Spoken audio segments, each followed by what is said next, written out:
After college, I wanted to get into fashion retail. So I got a job with a major department store as a manager trainee. And for the most part, I was pretty late every day and basically never really knew what I was supposed to do completely, but for some reason thought I was doing everything perfectly right and felt kind of good about it, even though I would sneak in. That's the only thing I knew is that I was late almost every day. So, but I would sneak in so that nobody could see me, and I thought that, I had them. That they just didn't know. They always thought I was there on time. But at any rate, um, and I would say things to the customers, and one of my little training positions was to make advertisements. And so I was in the toy department of this, or the children's toy department of this major department store.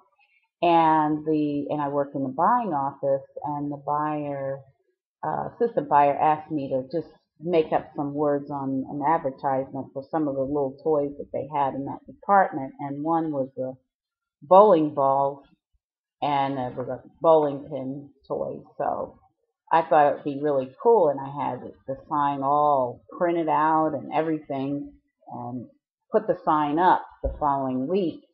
And the girl, the buyer, when she came out and saw, she said, "Who made this advertisement?" And it was to attract people's attention, and I figured I had to say something to attract people's attention. So on it said, um, "The best balls in the world. Roll your balls and hit these pins." And people really and truly were going to the bowling ball pins and looking at them. And I don't know if they bought any, but at least they were laughing. And very soon I was put into another um, a buying office to work at after that one.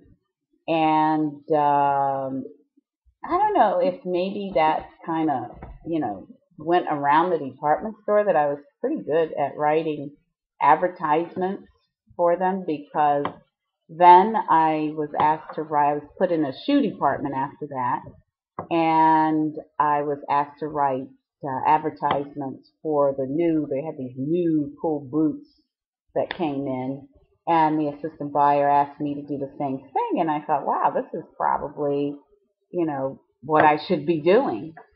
And so I said, well, I'd love to do an advertisement for these boots. They're so cool. And I did the same thing, and I had it all printed out, and then on the thing it said, and again, people came and they looked and they saw, and it said something like, "These boots are made for walking, and that's just what they'll do.